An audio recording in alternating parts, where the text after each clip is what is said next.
Hi guys. It's so great to be in Portland. I've never been before. And it's beautiful. I can't even get over it. And this view, what? So thank you so much for having me. It's so great to be here. And really great to talk to you guys about what we're working on. I live out in San Francisco. I work at a startup called Wearable World. And we do a couple of different things there. So the first thing that we do is we host a lot of events. One of them is called Wearable Wednesdays, and it focuses on wearable and IoT technology. Another thing that we do is Wearable World Congress. It's an event we have once a year. We have all the thought leaders come from startups, corporations, all together and really talk about what's happening with wearable and IoT technology as well. And then most recently, we acquired ReadWrite. I'm not sure if you guys are familiar with that. It's a media property, a tech blog. It was oldest of its kind before VentureBeat, before TechCrunch. So really cool to be on that side of it now. Another thing that we do is we are an accelerator and incubator for other tech, wearable and IoT startups specifically. So we get to help these guys grow. Some of them are as small as 2-people teams, and they have really kick-ass ideas, and we get to help them bring their product to market and find an exit strategy, whatever that might be. And the last thing we do is advisory services. So we're working with these bigger corporations like GE and AccuWeather and figuring out how to implement IoT technology into their products. So this is what I'm here to talk to you about today. Sorry, I just have to pull up my notes to make sure I'm telling you all the smart things I have to say. So one of the things that we realized when we were working on the advisory side of the business was doesn't matter how big the company was, from the tiniest startup to the biggest corporation, everyone was being bottlenecked in bringing IoT to market. There's so many specific challenges around just that, but there's also very specific benefits to IoT. So we are at the age where internet ubiquity has arrived. So we're moving beyond just working with standalone solo devices, and we're finding that the true benefit here is when you have the knowledge from all of the different devices combined. So IoT, I'm sure the majority of you are very familiar with this, but it's a network of physical objects or things embedded with electronics, software, sensors, and connectivity to enable things achieve greater value, service by exchanging data with the manufacturers, operators, and other connected devices. So this is a big deal. This is the fourth industrial revolution. Everybody's saying if you think the internet changed your life, this is going to be much larger. And here's the way that I like to think about it. IoT is going to change things like parenting. And what I mean by this is if your kids are eating chocolate 30 minutes before bed and they have a wearable that can track how long it takes to put them to bed that night, guess who's not giving them chocolate the next night before they go to bed? Like, this is no longer someone just saying like, hey, you really shouldn't do that. And it's actually having the knowledge and data to make better choices. So what are some other examples of the changes IoT enables? Healthcare. This one's actually very personal for me. So I'm wearing a heart monitor right now. Can anybody see it? No, that's because we've made some huge advances. Answers now. So I had to wear a heart monitor when I was in college. I was 18. I had some heart problems, and I went to the heart doctor, and I was so nervous. I did not have any idea what was happening to my body, and I was completely out of control. So they gave me this heart monitor, and it had 6 different patches and wires, and I literally had to wear a fanny pack around campus to keep all this shit together, and I hated it, and it sucked. And when I did have an episode, the way that I reported it to a doctor was calling in from a landline. Like, what is a landline anymore? And I had to hold up the device to the phone and wait for it to beep and someone on the other end to transcribe it. And I had to hope that it happened, that I could find a landline within an hour of when I had an episode. And I was like, well, this is going to give me more heart problems just having to figure this out. So the fact that we've been able to move so far with this technology is really changing lives, and we're being able to do some really cool stuff with it. So some other things. Since we're talking about cities, these are a little bit more specific to problems that cities are having, but flow rates of water, specifically in California right now, we're experiencing a huge drought. drought. Homeowners. We've heard tons about the connected home and everything that we can do there, and we're going to be talking a lot more about that later in this presentation. RFID tags. This is all on like fulfillment and shipping and what companies can use the technology for there. So it's not necessarily just B2C facing technology. It's also B2B and behind the scenes and how companies can streamline their operations. And lastly, there's a lot of sensors embedded in the roads to measure traffic congestion, and there's a lot of things that we can do there that affect cities very, very deeply. So IoT startups, really, really big right now. There's at least 887 just in the United States. They've announced 10.3 billion in total funding. The top 11, of the top 11, 70% are based in the Bay Area. So this is really important to note because we're having a lot of people who are becoming able to solve these issues, but they don't have all the connections they need. So we're finding again that the government, corporations, and startups are trying to solve these different issues, but they still are staying in their silos. Business Insider brought up something really interesting. This is huge, right? So right now we're in 2015 and we have so many connected objects that enabled by Internet of Things. But by 2018, it's going to be more than tablets and smartphones combined. So just staggering numbers. By 2020, 4 billion connected people, 4 trillion in revenue opportunity. And this is really where the corporations come into play. Because if there's so much money to be had here, they're willing to put dollars towards it now. I think speaking to corporations and people like GE, they remember what it was like if they got on the mobile train or not. And what I mean by that is when mobile started to be a big thing, companies either made the investment early or they didn't. If they made it early, they felt the success. If they didn't, they're still feeling the impacts of not getting into that technology earlier.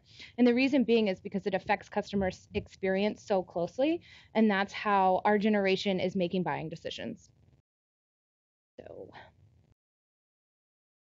So keep in mind, this is not just technology for technology's sake. This is extremely important when building a customer experience for any product. It is something that is giving us visibility that we've never seen before into companies' operations. And knowing that, they can be more agile, lower cost, the customer engagement is much closer, and delivery becomes much more rapid.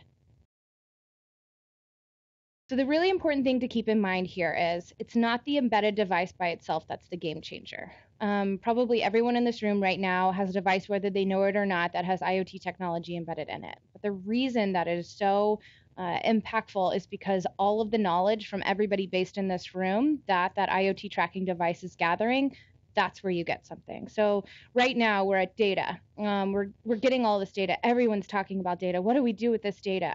If we can combine it with the data from every other tracking device, we start to get information. And from there, we can build knowledge into wisdom. And wisdom is where we really start making different behavioral changes. So take the Fitbit, for example. The Fitbit's really cool. You can track your steps. And I used to have one. And every day I was like, 10,000, it buzzed. It was, woo, I'm a big deal. But after 6 months, I kind of got sick of it because I got to this so what factor. Okay, so I walk 10,000 steps a day. What does that mean? And what would it mean if I walked more or less? Could you tell me if I walked 5,000 steps for 5 years that I could live longer? Okay, now I'm interested again, and let's talk. So I think the challenge for companies right now building this technology is addressing that so what factor. And in order to do that, we're going to have to learn how to work with this data. So having that information on hand, corporations are terrified. They do not want to make these changes. They just know they have to. They're terrified because this is not a small change. This is a product change. And for them, that means you're going to need buy-in from the operations department, from security, from privacy, IT. Everybody has to weigh in because this affects how everything works internally. So for them, this is very daunting. It's scary. They don't want to do it. They want to be handheld. They want to make sure that they're making the right choices. They want to make sure that the ways in which they're using the technology is the right ones, and they're going to be first to market because that's really truly a product and brand differentiator at that point. So what we've also I'll talk about that later. Okay, so we solved this problem by working together. So I was talking about the walls and silos earlier, and it's making sure that we have all the right people at the same table. So that's something that we've tried to establish with the city of San Francisco. We are working with their Chief Innovation Officer, Jay Nath, and just realizing that the cities are just as interested as the large corporations are, as the startups are. And so the goal from this is to be innovative, to be able to innovate just as quickly as a startup can with the budget that a large corporation has. I'm actually not going to do that. So we've come up with this new way of doing business, and we call it IoT for cities, and it comes with platform partners and use case partners. So use case partners are the guys who are coming forward and saying like, hey, I have this problem either within the city or within my company, and I know I need IoT technology to solve it, so please help me. And then our platform partners are people who are experts in things like data, security, business model, payment gateway, and they're going to be there at the very beginning to make sure that these solutions that we create are bulletproof. And what I mean by this is being in San Francisco, I swear to God, every day there's 5 different hackathons, and hackathons are great. Don't get me wrong. People come in, it's super focused. There's one really, really specific product or project that we're working on. People hack. They come out with brilliant ideas, right? Great, big, shiny, awesome ideas. The only problem with a hackathon is whoever's hosting that hackathon brings that back to their board, and their CTO is like, I'm not letting that touch my infrastructure. Like, you didn't think of this, and that's not going forward, and let me tell you why. And that big, beautiful, bright, shiny idea is dead, and that sucks. So what we're really trying to do with this new platform is be able to build something that actually sees the light of day, that goes to market. That is our biggest goal. Okay.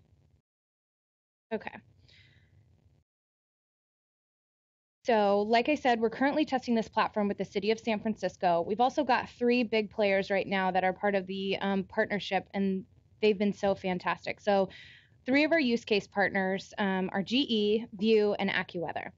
So we're still right in the middle of the process. I'm literally talking to you guys about a ship I'm building while I'm sailing it. So it's a little nerve-wracking. We're learning a lot of things that we're doing right. We're learning even more things that we're doing wrong. We're failing really fast, but that's the whole part of the program, right? It's about iterating as quickly as possible. So I want to talk you through a couple of the use cases that we have so far. Let's start with the use cases that the city of San Francisco brought. So the first one is called multimodal transportation. So right now, I want to get from A to B. I have so many different options. I can take the bus, I can walk, I can take an Uber, I can take a Lyft, I can take whatever new city car share there is in San Francisco, or I can take my own car. So right now, the city wants its consumers to be able to tell how much each one costs, how long each one will take, how many calories you're spending to take each option, so they can make more educated decisions. Uber is so big in San Francisco, and it's really great there because it's helping a lot of issues. It's taking away from traffic congestion. So in a lot of ways, it's helping the city. And if we can convince people price-wise that it's also a good option, that's the same way cities have buses. Transportation, again, can get you there quicker. And if we can tell people how much it's going to cost and how long it's going to take to get there, it may be more convincing. So right now, I don't know about it in Portland, but in San Francisco, our apps and everything else that tell us how long the bus is going to take to get there and if it's going to be on time is terrible. You guys have fantastic public transportation, so bravo. But we in San Francisco are struggling with it majorly. The next one is early earthquake notification. This one's really interesting. I experienced my first earthquake a couple of months ago, and it was terrifying. So what I learned about earthquakes is there are basically 2 waves. The first one will tell you how big the second one will be, and the second one is the one that we actually feel. So if you think about it, on an earthquake notification list, there's always someone at the top and there's always someone at the bottom. And the goal here is to shorten the time that it takes to tell all of those people on the list. So by being able to detect the first and second wave, we can do that. And with IoT technology, we can do it much quicker. The last one here is counting people in parks. So I didn't realize this was an issue that we needed to solve, but it is. So if you think about it, how else are you counting how many people are using different parks and different safety protocols and cleaning and all those kinds of things? There's so many different city decisions that you never even think about, but that can be solved if you know how many people are going into each park. So this is GE's use case. GE has been such a fantastic partner and so interesting to work with. And again, one of those things I just didn't even think that needed a solution. So GE is very, very aware that cities face some tough challenges. Street lighting costs the U.S. upwards of $8 billion a year. 131.8 million people live in the U.S. counties receiving an F for ozone particle pollution. Traffic congestion costs the U.S. economy $100 billion each year. Lighting accounts for 1.9 billion tons of CO2 per year, and air pollution costs 200,000 early deaths annually in the U.S.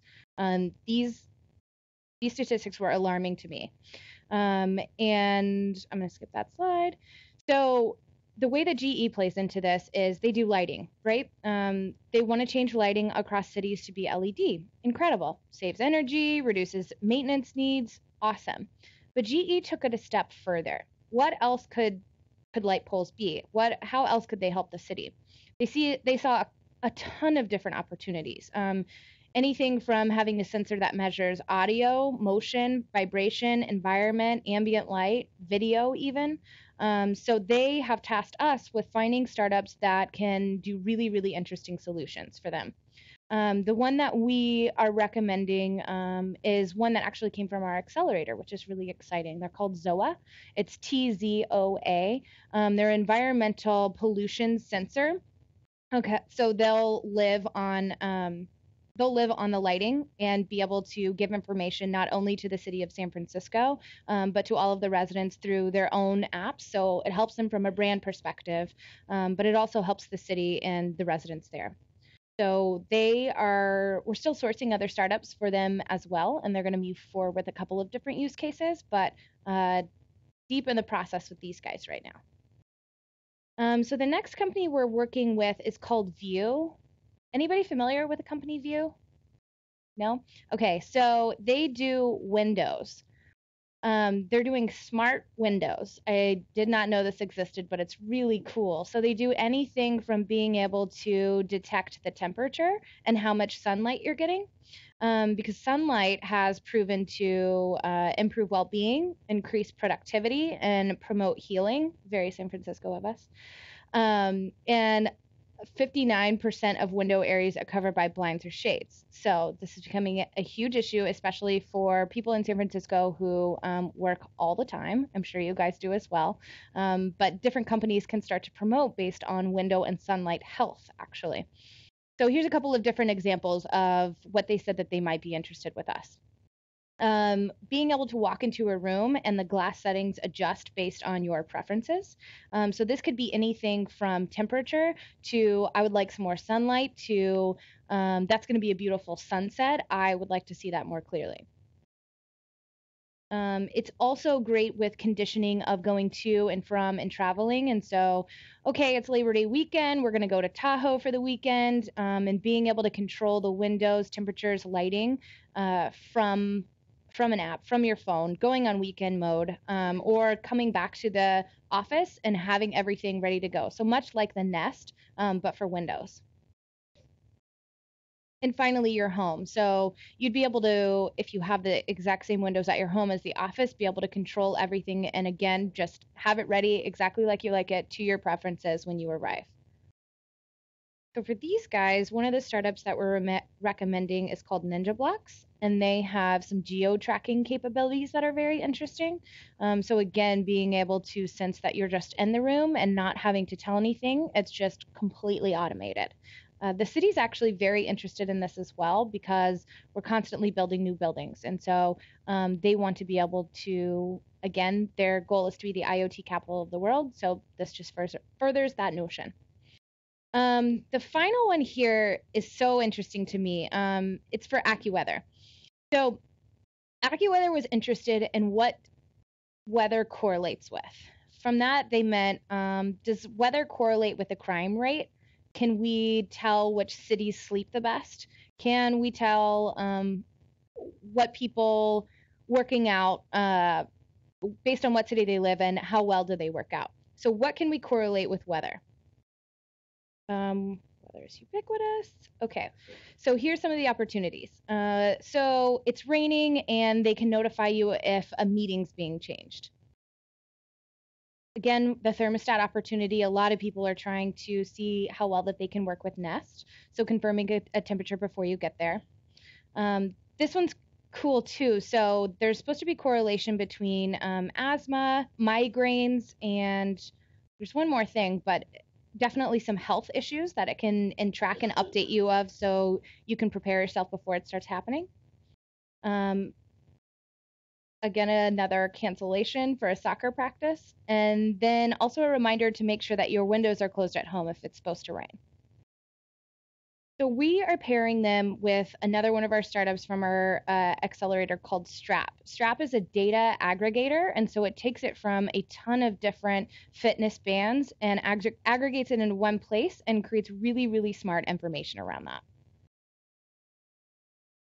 So we're at the part of the process. I told you guys we're right in the middle. We have our use cases. We're sourcing startups who can solve these problems and pairing them, having everybody in the same room. So having the government there, having the corporations there, and the startups, and helping them all work together. We're expecting to have solutions by the end of the year and be in market with the solutions in 2016. It's really important that we keep our barriers to entry in mind for the real world. Like I said, we really want this to be these solutions that we create to see the light of day. All right. So still in the middle of the process, but we've learned a couple of things, and I wanted to share 3 of them with you today. We want to bring in data, privacy, and operations at the very beginning of the process. We know that they're going to come in later, so there's no reason they shouldn't be in the same room at the very beginning. They should be there to raise any red flags, to make sure that these solutions we're creating are bulletproof.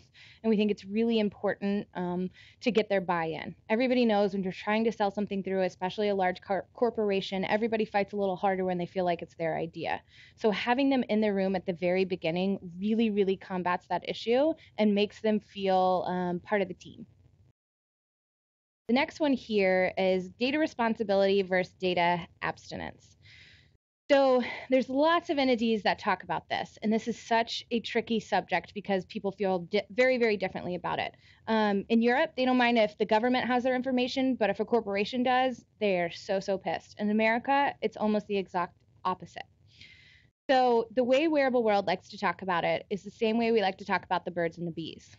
We like to encourage responsibility versus abstinence. We have to use this data. We have to be able to use it in a very, very smart way. We have to be very responsible about it because it can be very personal data, just like my heart monitor. But it's something that's got to happen if we want to live and work and play in a better way. We think it's really important to teach best practices, and we are doing a couple initiatives around that as well. So if you guys are interested in that, please let me know. But the devices working solo are great. It's just not anything close to what it'll be if we can combine that information together. So last, focus on the benefit of the end user, not the benefit of the company. This one's really tough. Especially working with the large corporations. They're spending a lot of money, but the reason they're spending money is because they're making something easier, something cheaper, something better for their end consumer. If it was just to serve someone an ad better, it would never work. No one goes around saying, I really wish ads were served clearer to me and more targeted. No. What they say is, I wish that I could jump in an Uber and I wouldn't even have to pull out my wallet to have cash. That would be so great. And wouldn't it be great if I felt safer in a cab than I ever have before, if someone knew exactly where I was dropped off at last? And also, wouldn't it be great if I could just put it in and not have to think about it? That would just be, that's what I want. Like, that's what an end consumer is asking for. So again, we just really, really encourage focusing on the benefit of the end user versus trying to make something better for the company. So that is all I have for you guys today. I